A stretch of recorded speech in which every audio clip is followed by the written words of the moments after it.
Oh, hello great readers. I'm Bo Chen. I'm Nimikung. I'm Ven Chan. In this class, I'll read to all of you a part of A Tale of Two Cities, Book the Third, Golden Thread. Yes. L. A Tale of Two Cities, Book the Third, Golden Thread. Charles Dickens. Chap. 10 The Substance of the Shadow, Sec 3. Lift me up. He is not here, I said, supporting the boy, and thinking that he referred to the brother. He, proud as these nobles are, he is afraid to see me. Where is the man who was here? I did so, raising the boy's head against my knee.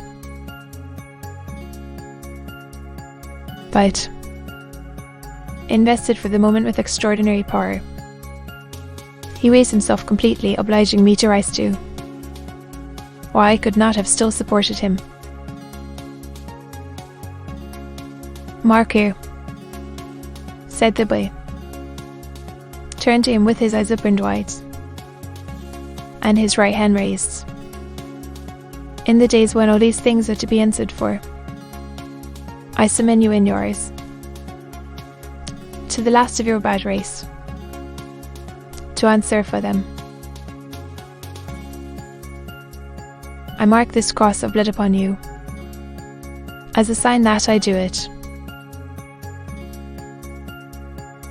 In the days when all these things are to be answered for, I summon your brother, the worst of the bad race, to answer for them separately. Twice, he put his hand to the wound in his breast, and with his forefinger drew a cross in there. He stood for an instant with the finger yet raised, and as it dropped, he dropped with it, and I laid him down dead. When I returned to the bedside of the young woman, I found her raving in precisely the same order of continuity. I knew that this might last for many hours, and that it would probably end in the silence of the grave. I repeated the medicines I had given her, and I sat at the side of the bed until the night was far advanced. She never abated the piercing quality of her shrieks, never stumbled in the distinctness or the order of her words. They were always my husband, my father, and my brother. 1, 2, 3, 4, 5, 6, 7, 8, 9, 10, 11, 12. This lasted 26 hours from the time when I first saw her. I had come and gone twice, and was again sitting by her, when she began to flutter. I did what little could be done to assist that opportunity, and by she sank into a lethargy, and lay like the dead.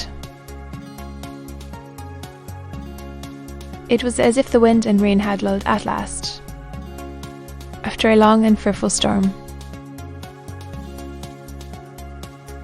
I released her arms, and called the woman to assist me to compose her figure and the dress she had torn. It was then that I knew her condition to be that of one in whom the first expectations of being a mother have arisen. and it was then that I lost the little hope I had had of her. "Is she dead?"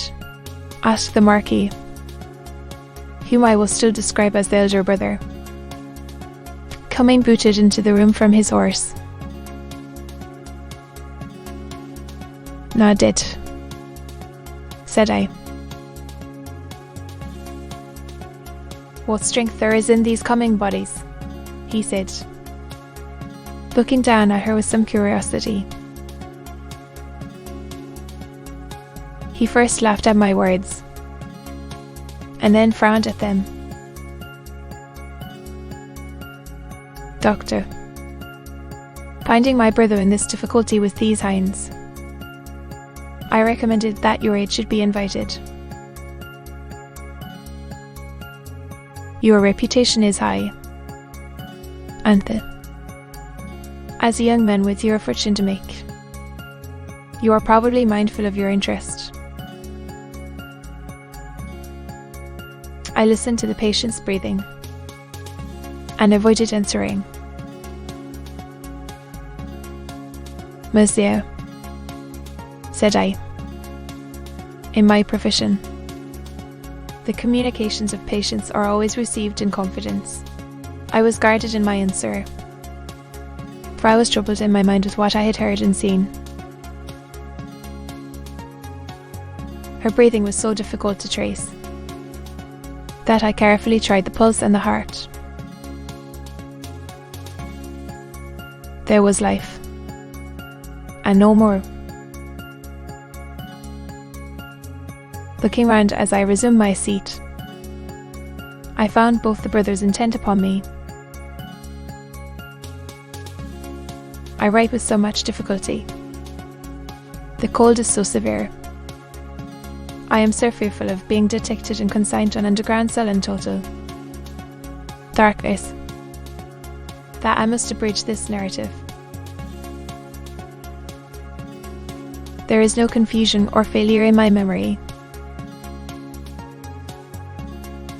It can recall and could detail every word that was ever spoken between me and those brothers. She lingered for a week. Towards the last, I could understand some few syllables that she said to me by placing my ear close to her lips. She asked me where she was, and I told her who I was, and I told her it was in vain that I asked her for her family name. She faintly shook her head upon the pillow and kept her secret, as the boy had done. I had no opportunity of asking her any question until I had told the brothers she was sinking fast and could not live another day.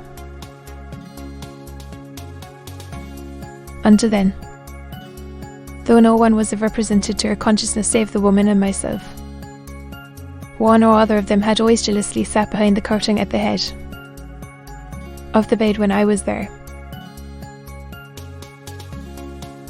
But when it came to that, they seemed careless what communication I might hold with her. As a thought passed through my mind, were dying to. I always observed that their pride bitterly resented the younger brothers, as I call him, having crossed swords with a peasant, and that peasant a boy. The only consideration that appeared to affect the mind of either of them was the consideration that this was highly degrading to the family, and was ridiculous. As often as I got the younger brother's eyes, their expression reminded me that he disliked me deeply for knowing what I knew from the boy. He was smoother and more polite to me than the elder, but I saw this. I also saw that I was an encumbrance in the mind of the elder. 2. My patient died 2 hours before midnight at a time, by my watch, answering almost to the minute when I had first seen her. I was alone with her when her forlorning head drooped gently on one side, and all her earthly wrongs and sorrows ended. The brothers were waiting in a room downstairs, impatient to ride away. I had heard them, alone at the bedside, striking their boots with their riding whips, and loitering up and down. At last she is dead, said the elder, when I went in. She is dead, said I. I congratulate you, my brother, were his words as he turned round. He had before offered me money, which I had postponed taking. He now gave me a rouleau of gold. I took it from his hand, but laid it on the table. I had considered the question, and had resolved to accept the thing. Pray excuse me, said I. They exchanged looks, but bent their heads to me as I bent mine to them, and we parted without another word on either side. I am weary, worn down by misery. I cannot read what I have written with this gone hand. I lay in the morning. The rouleau of gold was left at my door in a little box, with my name on the outside. From the first, I had anxiously considered what I ought to do. I decided, that day, to write privately to the minister, stating the nature of the 2 cases to which I had been summoned, and the place to which I had gone in effect, stating all the circumstances. I knew what court influence was, and what the immunities of the nobles were, and I expected that the matter would never be heard of. But I wished to relieve my own mind. I had kept the matter a profound secret, even from my wife. To be continued.